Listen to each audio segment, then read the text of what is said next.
மிகவும் அருமையான தேவ பிள்ளைகளே, இந்த கதறி அழுகிற சவாலின் 25வது நாளுக்கு உங்களை அன்போடு வரவேற்கிறேன். இந்த நாளிலும் நாம் அல்லேலூயா பாடுவோம் என்பதை குறித்து பார்ப்போம். அதாவது பரலோகத்தில் உள்ள திரளான ஜனங்களோடு இணைந்து, அதாவது எல்லா தேசத்தின் ஜனங்களோடு இணைந்து நாம் அல்லேலூயா பாடுவோம் என்பதை குறித்து பார்ப்போம். அல்லேலூயா என்ற வார்த்தை புதிய ஏற்பாட்டில் 4 முறை மட்டுமே காணப்படுகிறது. அந்த 4 முறையும் வெளிப்படுத்தின சுவிசேஷம் 19வது அதிகாரத்தில் மட்டுமே காணப்படுகிறது. அந்த சுவிசேஷத்தில் 18வது அதிகாரத்தில் தீமையின் இறுதி யுத்தத்தை நாம் பார்க்கிறோம். அதன் பிறகு 19வது அதிகாரம் பரலோகத்தில் ஒரு பெரிய கூட்டத்தோடு தொடங்குகிறது. அதை வாசிப்போம். 19வது அதிகாரம் முதல் வசனம். பரலோகத்தில் திரளான மக்கள் கூட்டம் ஆரவாரத்தோடு சத்தமிடுகிறதை கேட்டேன்.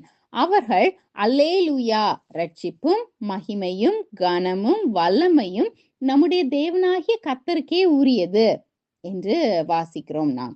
இந்த திரளான கூட்டம் அனைத்து தேசங்களில் இருந்தும் வந்த மக்களாய் இருப்பார்கள். அவர்கள் ஆரவாரத்தோடு அப்படி அல்லேலூயா என்று சத்தமிடுகிறதை நாம் காண்கிறோம். அப்போது அந்த நாளில் நாமும் சங்கீதக்காரனோடு இணைந்து அவன் 150வது அதிகாரத்தில் சொல்வது போல சுவாசமுள்ள யாவும் கர்த்தரை துதிப்பதாக அல்லேலூயா என்று நாம் பாடுவோம். அப்படி அந்த நாளுக்காக ஏங்குகிற நாம் உலகம் முழுவதும் நிகழும் துயரங்களை நாம் தலைப்பு செய்திகளாக வாசித்து நாம் சோர்ந்து போகிறோம். மற்ற நாடுகள் சந்திக்கும் துயரங்களை சிந்திப்பதே நமக்கு ஒரு கடினமான காரியமாக இருக்கிறது. அதே நேரத்தில் நம்முடைய நாட்டில் நாம் எதிர்கொள்கிற சூழ்நிலை அதுவும் பயங்கரமாக இருக்கிறது.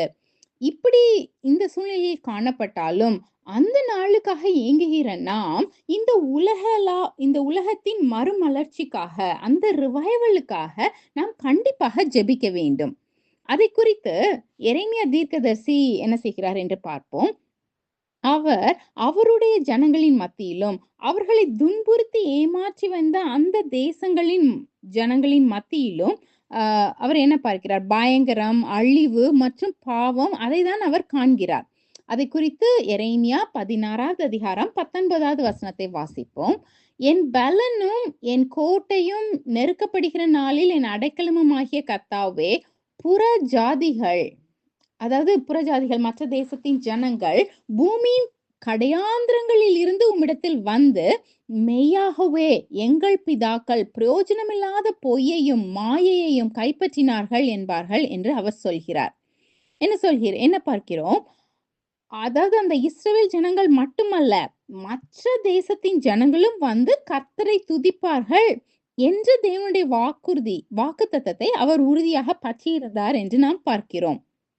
அதனால் உலகத்தின் கவலைகளும் அழிவும் இறுதியாக எரேமியாவின் ஜனங்களுக்கு ஒரு முடிவை கொண்டு வரும் போது அவர்கள் தேவனை நோக்கி கதறி அழுவார்கள் என்பதை அவர் அறிந்திருந்தார். இந்த அவருடைய ஜனங்களின் மறுமலர்ச்சி மற்ற தேசங்களும் ஜீவனுள்ள கர்த்தரை பார்த்து அவரிடம் திரும்பும்படி செய்யும் என்பதை எரேமியா அறிந்திருந்தார் என்று பார்க்கிறோம். இதை குறித்து நான்சி டிமாஸ் வாகமுத் பரலோகம் ராஜரீகம் செய்கிறது என்ற அவருடைய ஆங்கில புஸ்தகத்தில் இவ்வாறாக சொல்கிறார்கள். அல்லேலூயா, ராஜா வருகிறார். அவர் இந்த பூமியின் ராஜ்யங்களை நியாயம் தீர்க்கவும் இந்த உலகில் தனது ராஜ்யத்தை நிறுவவும் அவர் வருகிறார். இது ஒருபோதும் அழிக்க முடியாத ஒரு ராஜ்யம். இது தேவனுடைய வாக்குத்தத்தம். விசுவாச கண்களால் இப்போது நாம் பார்த்தால் அந்த நாளின் சில காட்சிகளை நாம் இப்போதே கொஞ்சமாக காணலாம் என்று அவர் சொல்கிறார்கள்.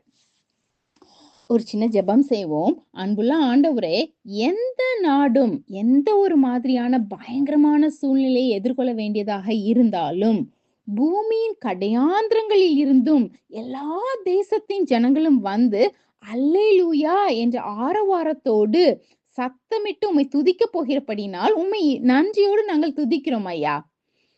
அதனால் இன்றே நாங்கள் உலகளாவிய ரிவைவலுக்காக, அந்த மறுமலர்ச்சிக்காக கதறி அழ எங்களுக்கு கிருபை செய்ய வேண்டும் என்று சொல்லி உம்மை கெஞ்சி கேட்கிறோம் ஐயா. இயேசுவின் மூலமாய் ஜெபம் கேளும் அன்புள்ள பிதாவே, ஆமென். இந்த கதறி அழுகிற சவாலின் 25வது நாளை கேட்ட என் அன்பு தேவ பிள்ளைகளே, இன்றும் நீங்கள் உலகளாவிய மறுமலர்ச்சிக்காக கதறி அழுமாறு உங்கள் முன் ஒரு சவாலை வைத்து இந்த குறுஞ்செய்தியை முடிக்கிறேன். இது ரிவைவ் அவர் ஹார்ட்ஸ் என்ற வெப்சைட்டிலிருந்து எடுக்கப்பட்டது. கர்த்தர் உங்களை ஆசீர்வதிப்பாராக.